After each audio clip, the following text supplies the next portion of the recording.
నిజాయితీగా సార్ మనతో పాటు ఇస్మాయిల్ గారు జాయిన్ అయ్యారు తెలంగాణ జాగృతి నుంచి. ఇస్మాయిల్ గారు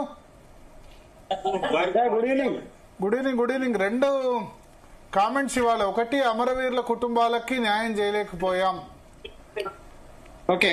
రెండవది, నిజామాబాద్ లో నా ఓటమి కుట్రనా కాదా మీరే చెప్పండి అని చెప్పారు. సో నాకు టార్గెట్ బీఆర్ఎస్ కనిపిస్తుంది కాంగ్రెస్ కంటే ఎక్కువ. ఓకే, ఏమంటారు? బీఆర్ఎస్ టార్గెట్ చేసేందుకేనా యాత్ర? భరత్ గారు, మొత్తంగా ఇవాళ జాగృతి జనంబాట కార్యక్రమాన్ని తీసుకున్నటువంటి కవితక్కకు ప్రజల నుంచి, ఈ తెలంగాణ ప్రాంతంలో గతంలో ఉద్యమించి త్యాగాలకు సిద్ధమైనటువంటి ఉద్యమకారుల నుంచి, మరీ ముఖ్యంగా అమరవీరుల కుటుంబం నుంచి, అన్నిటికీ మించి దగాబడినటువంటి ఈ తెలంగాణ బిడ్డల నుంచి అపూర్వమైనటువంటి స్పందన ఉన్నది. ఇవాళ విజయవంతంగా నిజామాబాద్ జిల్లాలో పూర్తి స్థాయిలో జనంబాట విజయవంతమైంది. ఎక్కడికి వెళ్ళినా కూడా ప్రజల నుంచి అనూహ్యమైన స్పందన ఉంది. ఒకటి. రెండవది, అక్క ఈ రోజు మాట్లాడిన సందర్భం లోపల అమరవీరుల స్తూపం దగ్గర మాట్లాడింది ఒక చారిత్రకమైనటువంటి సందర్భం ఇది. ఇవాళ మళ్ళీ ఒకసారి ఈ ప్రాంతం కోసం పునరంకితం కావడం కోసం, ఈ ప్రాంత ప్రజల ఆకాంక్షలు నెరవేర్చడం కోసం, ఇక్కడ జరిగినటువంటి అవినీతి అనుకుందామా, లేదంటే గతంలో ఇచ్చిన హామీలు విస్మరించినటువంటి ప్రభుత్వాలు అనుకుందామా, వాళ్ళ విధానాలు ఎండగట్టడం కోసం మళ్ళీ ఒకసారి పునరంకితమై ఈ తెలంగాణలో ప్రజల ఆకాంక్షలకు అనుగుణంగా, అమరుల ఆకాంక్షలకు అనుగుణంగా మరో రాజకీయ శక్తిగా అనుకుందామా, లేదంటే ప్రజా సమూహంగా ఒక బలమైనటువంటి రావడం కోసం ఇవాళ ఒక ప్రయత్నం జరిగింది. ఇవాళ కవితక్క గారు గొప్పగా మాట్లాడినారు అమరవీర స్తూపం దగ్గర. ఎస్, ఒక మాట్లాడడానికి కూడా కొన్ని ధైర్యం ఉండాలి. రాజకీయ నాయకులు చాలా మందికి తక్కువ ఉంటుంది, చాలా మంది తప్పించుకునే ప్రయత్నం చేస్తారు. కానీ ఒక నికార్సైనటువంటి ప్రజానాయకురాలుగా, నిబద్ధత కలిగినటువంటి ఒక ప్రజానాయకురాలుగా ఈ ప్రాంతంలో ఎప్పుడు ఉండాలండి? నికార్స్ నిబద్ధత ప్రభుత్వంలో ఉన్నప్పుడు ఉండాలి, ఇప్పుడు ప్రభుత్వంలో లేనప్పుడు కాదు. ఇస్మాయిల్ గారు, రమ్యారావు గారు ఒక క్వశ్చన్ అడుగుతున్నారు. ముందెందుకు మాట్లాడలేదు ప్రభుత్వంలో అధికారులు? ఇస్మాయిల్ గారు నమస్కారం. మీ అక్క నికార్సు, నిజాయితీ, నిబద్ధత అనేది 10 సంవత్సరాలు అధికారంలో ఉన్నప్పుడు, ప్రభుత్వంలో ఉన్నప్పుడు, ముఖ్యమంత్రి కూతురు ఉన్నప్పుడు, ఎంపీ ఉన్నప్పుడు, ఎమ్మెల్సీ ఉన్నప్పుడు ఇదే అమరవీరుల గురించి అప్పుడు మాట్లాడితే ప్రతి ఒక్కరం, కాంగ్రెస్ లో ఉన్న వాళ్ళు కానివ్వండి, తెలంగాణ ప్రజలు కానివ్వండి, తెలంగాణను అభిమానించే వాళ్ళు, ప్రపంచవ్యాప్తంగా ఎక్కడున్న వాళ్ళైనా గాని హర్షించే వాళ్ళు. మీరు నిజాయితీ, నిబద్ధత, క్రమశిక్షణ అని మాట్లాడకండి దయచేసి. మళ్ళొక్కసారి అట్లా ఇప్పుడు మీరు ఒక మాట ఇస్మాయిల్ గారు, ఒక మాట. ఇప్పుడు మీరు ఒకటి మాత్రం వాస్తవం మాట్లాడింది ఇస్మాయిల్ గారు. రాజకీయ శక్తిగా అన్నారు. డెఫినెట్లీ రాజకీయం కోసం తప్ప అమరుల కుటుంబాల కోసం కాదు. మీరు ఒక్క మాట మాత్రమే కరెక్ట్ మాట్లాడిండ్రు. రాజకీయ శక్తిగా అన్నారు. ఎగ్జాక్ట్లీ దానికోసమే, రాజకీయంగా ఎదగడం కోసమే ఈ రోజు ఇదంతా జరుగుతా ఉంది. అంతే తప్ప అమరుల కుటుంబాలని మళ్ళా అమరులను పక్కకు పెట్టండి. మీరు అమరులను తీసుకోవడానికి లేనే లేదు. ఆ అమరుల ఆత్మలు గొల్లున ఘోషిస్తాయి. అమరుల కుటుంబాల గురించి ఏం చేసేటండి 10 సంవత్సరాలలో? ఎట్లా మాట్లాడుతున్నారు మీరు? అమరుల గురించి మాట్లాడే అర్హత లేదు. అమరులు తప్ప మీరు ఇంకా వేరే కాజ్ తీసుకోండి. మీరు అమరుల గురించి మాట్లాడడానికి మీకు అర్హత లేదు. అక్కడికి వెళ్ళిన వాళ్ళకి అర్హత లేదు. అమరుల గురించి మాట్లాడడానికి మీరు అమరులకు 10 సంవత్సరాల కాలంలో ఏమీ చెయ్యలేదు. ఇదే గన్ పార్క్ ఎన్నిసార్లు వచ్చి అమరులకు నివాళులు అర్పించింది మీ అక్క. ఏం మాట్లాడుతున్నారు మీరు ఇస్మాయిల్ గారు? ఉద్యమ నాయకురాలు, ఉద్యమ నాయకురాలేనండి, కాదని ఎవరంటలేరు. ప్రతి ఒక్కరు ఉద్యమంలో డైరెక్ట్ గా అయినా ఇండైరెక్ట్ గా అయినా ప్రజలందరూ ఉద్యమానికి సహకరించిన వాళ్ళే. ఒక్క మీ జాగృతి వాళ్ళు కాదు, ప్రజలందరూ కూడా ఉద్యమంలో పాల్గొన్న వాళ్ళే. పెద్ద చిన్న అందరు పాల్గొన్న వాళ్ళే. అందరికీ ఉద్యమంలో మమైకమై ఉన్నారు, ఎక్కువ తక్కువ అంతే. కానీ మళ్ళొక్కసారి మీరు అమరులను తీసుకోవద్దు. అమరుల ఆత్మలను, ఎట్లాగూ అమరులు వాళ్ళు లేరు ఈ లోకంలో, ఎట్లయినా వాళ్ళని ఆడుకుంటాం అనేది మాత్రం కరెక్ట్ కాదు. ఇస్మాయిల్ గారు, మీరు వేరే చెప్పుకోండి. మా అక్కకు అన్యాయం జరిగిందని చెప్పుకోండి, బాగుంటది. కానీ అమరులకు అన్యాయం అయింది అధికారంలో ఉన్నప్పుడు. అమరులకు అన్యాయం కనపడలేదా? ఇప్పుడు ఎట్లా మాట్లాడుతున్నారు మీరు? ప్రజలకు అన్యాయం జరుగుతా ఉన్నది. అది ఇప్పుడు కాదు మాట్లాడాల్సింది. ఎప్పుడు జరిగింది? అధికారంలో ఉన్నప్పుడు మాట్లాడాలి. ఇప్పుడు కాదు మాట్లాడదు. ఇప్పుడు మా ప్రభుత్వం వచ్చి 2 సంవత్సరాలే అయింది. మేమేం అన్యాయాలు చేయట్లేదు. అన్యాయం జరిగిందంతా కూడా 10 సంవత్సరాల కాలంలోనే జరిగింది. అప్పుడు గద్దెనెక్కి ఉన్నప్పుడు కనపడలేదా? ఇస్మాయిల్ ప్రజలను మభ్యపెట్టడానికి కాంగ్రెస్ పార్టీని వాడుకోవడానికి వాడుకుంటే బాగుండదు. ఇస్మాయిల్ గారు, మీ అక్క గొప్పదే కావచ్చు, మీ అక్క ఉద్యమకారులే కావచ్చు, ఓకే, అంత కాదు ఎంత శాతం అని అనుకోండి, కానీ మళ్ళీ మీరు కాంగ్రెస్ పార్టీని అనడానికి లేదు. అమరుల గురించి మీరు మాట్లాడద్దు, అమరుల గురించి మాట్లాడే అర్హత మీరు లేదు. ఇదే విద్యార్థుల గురించి, అమరులైన విద్యార్థుల గురించి, ఉన్న విద్యార్థుల గురించి మా ఎన్ఎస్యుఐ విద్యార్థులు పోరాటం చేసిండ్రు తప్ప మీ జాగృతి వాళ్ళు ఎక్కడ పోరాటం చేసిండ్రండి? ఎన్ఎస్సీ వాళ్ళని తరిమి కొట్టిండ్రండి. మీరు అమరుల గురించి మాట్లాడేది మీకు చిత్తశుద్ధి ఉంది? అమరుల మీద ఏం మాట్లాడుతున్నారు మీరు? ఇప్పుడు వచ్చి మీ రాజకీయం కోసం, మీ రాజకీయ శక్తులుగా అవతరించడానికి కోసం కాంగ్రెస్ పార్టీని వాడుకుంటున్నారు, మళ్ళీ కాంగ్రెస్ మాట తీస్తున్నారు, మళ్ళీ కాంగ్రెస్ తింటున్నారు. తెలంగాణ ఇచ్చిన కాంగ్రెస్ మళ్ళొకసారి మాట్లాడుతున్నారు మీరు. చెమట చిందిస్తే తెలుస్తుంది, రక్తం చిందిస్తే తెలుస్తుంది. రక్తం చిందించి చెమటను చిందించి ఈ తెలంగాణ విముక్తి కోసం పోరాడినటువంటి నడిపిండండి. మీరేమో చెమట రక్తం చిందించాలి అంటే ఇది మీ నినాదమా? ఇది మీ జాగృతి నినాదమా? చెమట రక్తం చిందించాలనేది మీ నినాదమా అండి? చెమట రక్తం చిందించాలనేది మీ నినాదమా? చెమట రక్తం చిందించాలంటే ప్రయత్నం చేసినాం.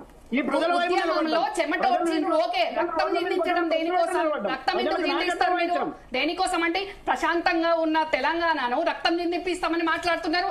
అంటే మీరు తెలంగాణ ప్రజల భావోద్వేగాలనా, లేకుంటే ఎవరి భావోద్వేగాలు మీరు రెచ్చగొడుతున్నారు చెప్పండి ఇస్మాయిల్ గారు. అమరులైన ప్రాణాలు కోల్పోతున్నారు ఇక్కడ. ప్రాణాలు కోల్పోయిన వాళ్ళ కోసం 10 సంవత్సరాలలో మీరు చేసింది ఏంటి? మీ ప్రయత్నం ఏంటి? మీ చిత్తశుద్ధి ఏంటి? మళ్ళీ మీరు మీ రాజకీయ కోసం మళ్ళీ ఈ రోజు మళ్ళీ అమరుల గురించి మాట్లాడుతున్నారండి. అమరులకు చేసిందేంటి? మీరు ఈ రోజు ఆ అమరుల స్థూపం దగ్గర ఏదన్నా ఒకటి అమరుల కుటుంబాలకు మేము ఇది చేస్తున్నామని డిక్లరేషన్ ఇస్తే బాగుండేది. ఏదో నోటి మాటగా క్షమాపణ చెప్తున్నాను కరెక్ట్ కాదు. నన్ను మాట్లాడియాలి ఇస్మాయిల్ గారు, మాట్లాడియాలి. ఒక్క నిమిషం ఆయన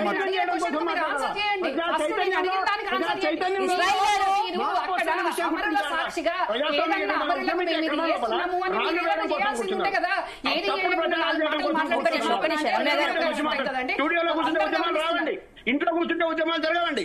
ప్రజల మధ్య నుండి మనం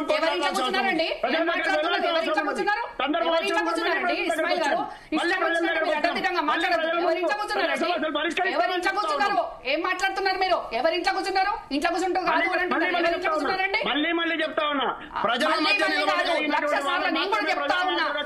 ఈ రోజు నిజంగా మీ చిత్తశుద్ధి, మీకు నిజంగా చిత్తశుద్ధి ఉంటే ఈ రోజు మీరు అమరులకు నివాళులు అర్పించిన దగ్గర అమరుల కోసం మీరు ఏదన్నా డిక్లరేషన్ ఇవ్వాల్సింది ఉండే, చేయాల్సిందే. నోటి మాటలు కాదు, మీరు చేసి చూపించాల్సింది ఉండే.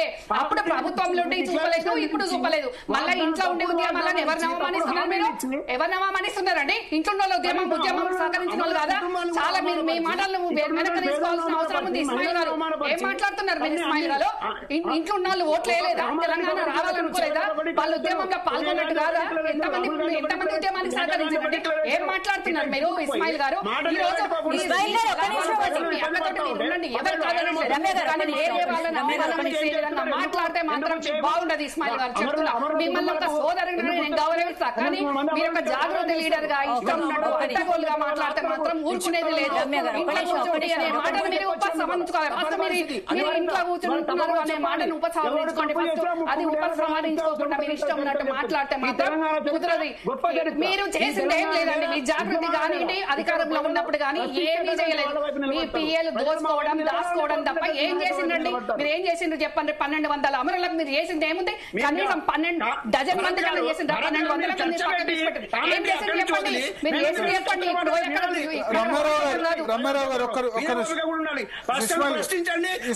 తీసుకోండి కాదు అన్న, మీరు సీనియర్ జర్నలిస్ట్. ఇస్మాయిల్ గారు ఒక్క నిమిషం, మీరు ఇద్దరు అరుచుకుంటే ఎవరికి అర్థం కాదు. ఏం మాట్లాడుతున్నారు? ఇంట్లో ఉద్యమాలు చేస్తే కాదు అనండి. ఏం మాట్లాడుతున్నారు? ఒక్క నిమిషం రమారావు గారు కూల్ కూల్ కూల్ కూల్ అంటే తెలంగాణ ప్రజలతోటి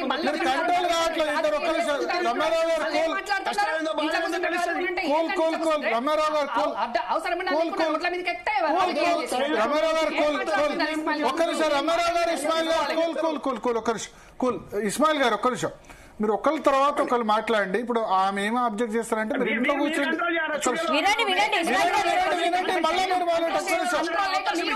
ఒక్క నిమిషం మీ కర్తవ్యం ఏందో అర్థం కాక కంట్రోల్ లేక మేం కాదు ఉన్నది మీరు ఇష్టం కూర్చుంటే కాదు అనే మాట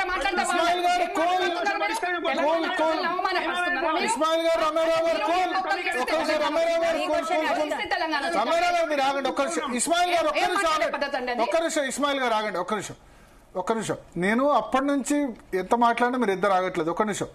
ఇప్పుడు మీరు మాట్లాడారు కదా రమారావు గారు, ఇస్మాయిల్ గారు మాట్లాడిన తర్వాత మీరు జవాబు ఇద్దరు. కానీ ఆమె ఏ విషయంతో అట్టయ్యారంటే మీరు ఇంట్లో కూర్చొని మాట్లాడుతున్నారు అనేసరికి అట్టయ్యారని ఆమె చెప్తున్నారు. అప్పటి నుంచి మాత్రమే అనట్లేదండి. ఓకే, మళ్ళీ చెప్తా ఉన్నా.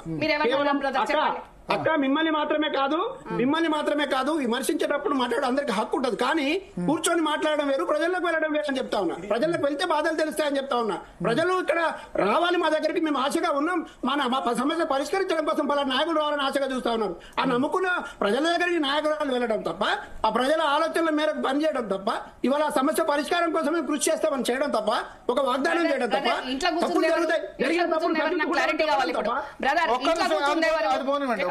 వదిలిపెట్టే సమస్య లేదు. ఇంట్లో కూర్చుందేవారు, ఇంట్లో కూర్చోవడం ఏంటి చెప్పండి. ఇంట్లో కూర్చోవడం ఏంటి, మీరు ఎందుకు మాట్లాడాల్సి వచ్చింది ఆ మాట చెప్పండి.